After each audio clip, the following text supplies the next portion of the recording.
Colonial officers stocked Lake Victoria with Nile perch to build a commercial fishery and set off one of the fastest vertebrate extinctions on record. In the early 1950s, fisheries officers of the British colonial administration in Uganda and Kenya looked at Lake Victoria and saw a body of water whose native fish were abundant yet commercially limited. The lake held hundreds of small native cichlids that supplied local subsistence but little else, because those species were bony, reached only modest sizes, and traveled poorly beyond nearby markets. Those officers reasoned that one large predatory fish could turn the abundant small species into an exportable product by converting biomass that had little market value into flesh that could be filleted, packed, and sold abroad. The change would raise protein supplies and generate foreign exchange at a time when post-war governments sought measurable economic gains from natural resources, and the arithmetic appeared straightforward. If a single predator could harvest many tons of low-value fish each year, the total tonnage landed would rise without any need to change fishing effort.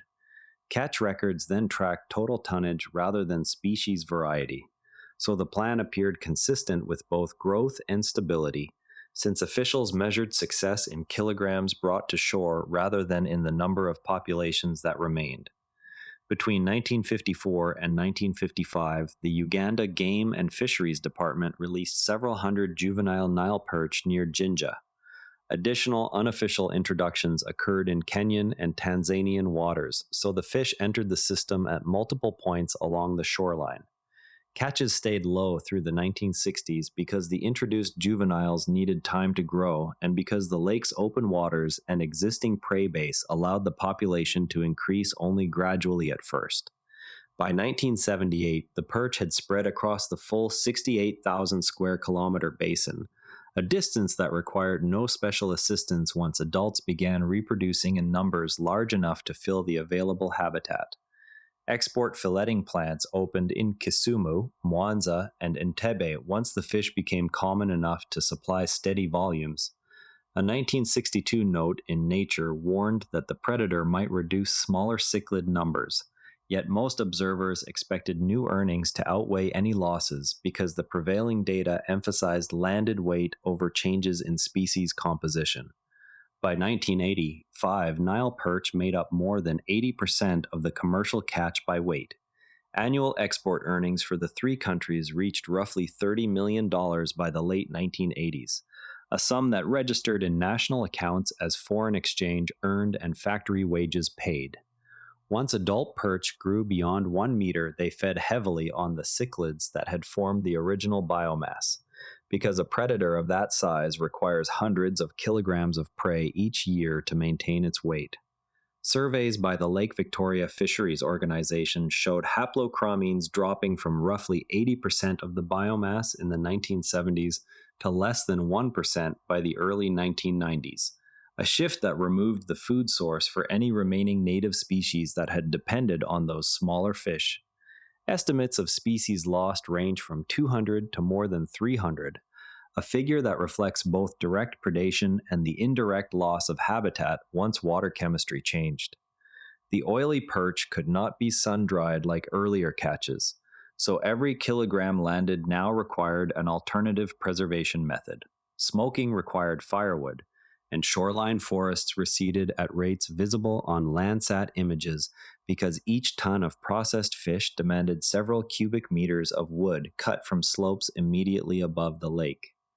Cleared slopes sent silt and nutrients into the water whenever rains arrived, and those nutrients fueled cyanobacterial blooms that created anoxic bottom layers that stressed remaining fish by removing oxygen at night.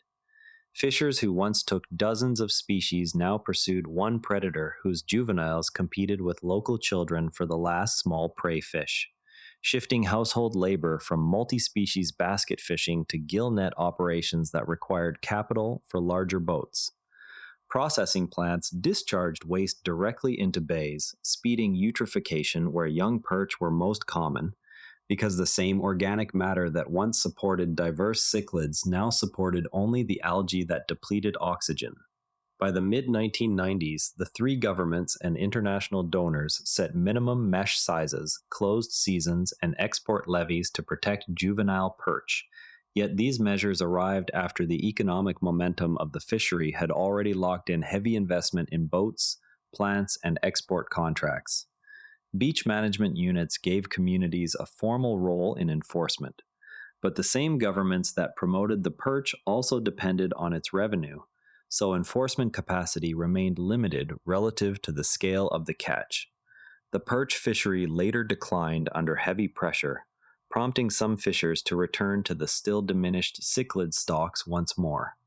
No practical method exists to remove the established predator from a lake of this size, and the system has settled into a simpler state dominated by Nile perch, Nile tilapia, and a few resilient native species. Periodic low-oxygen events still close beaches because the nutrient load that once supported many food chains now supports only dense algal growth. Remaining forest patches continue to shrink under charcoal demand, and aquaculture attempts to restore native species have met limited success because the altered food web and water chemistry no longer favor the original assemblage. Introducing a single, commercially attractive organism into a complex food web rewrites energy flows, habitat structure, and human livelihoods at once, because the predator does not occupy a single slot but instead changes the amount of prey available, the clarity of the water, and the kind of gear that can be used profitably. The arithmetic of one new species must therefore include every downstream change in predation, nutrient cycling, and labor, since each additional fillet exported increases both the demand for firewood and the volume of processing effluent that returns to the same bays. When economic incentives reward only one output, every other function of the system becomes an externality paid later, often by the same communities that first gained revenue, because the costs of forest loss, oxygen depletion, and lost species diversity do not appear on the same ledger as export earnings. Anyone now designing a subsidy, platform algorithm, or species release faces the same choice. What existing relationships will be severed or strengthened before the first measurable benefit appears, and how those changes will compound once the new organism or rule is no longer an experiment, but the dominant feature of the system. That's the case for today. The lessons tend to travel further when you share them, so send this one to someone who'd find it useful and subscribe wherever you're listening. See you tomorrow, and if you'd rather watch than listen, find us on YouTube at Nara Network. Links in the show notes. And before you go, this show is part of the Nara Network, a family of daily podcasts on tech, science, and markets. Each one a short, sharp briefing you can finish on the commute. If today earned its place in your feed, here's your next listen. First Principles Daily, reasoning from raw materials, not analogy, on the breakthroughs that actually cut cost. Find every show free at naranetwork.com. Want the written briefing with source links? Each show keeps a summaries page on naranetwork.com. Scannable, dated, and free. This episode used AI voice synthesis of my voice. Editorial selection and analysis are my own.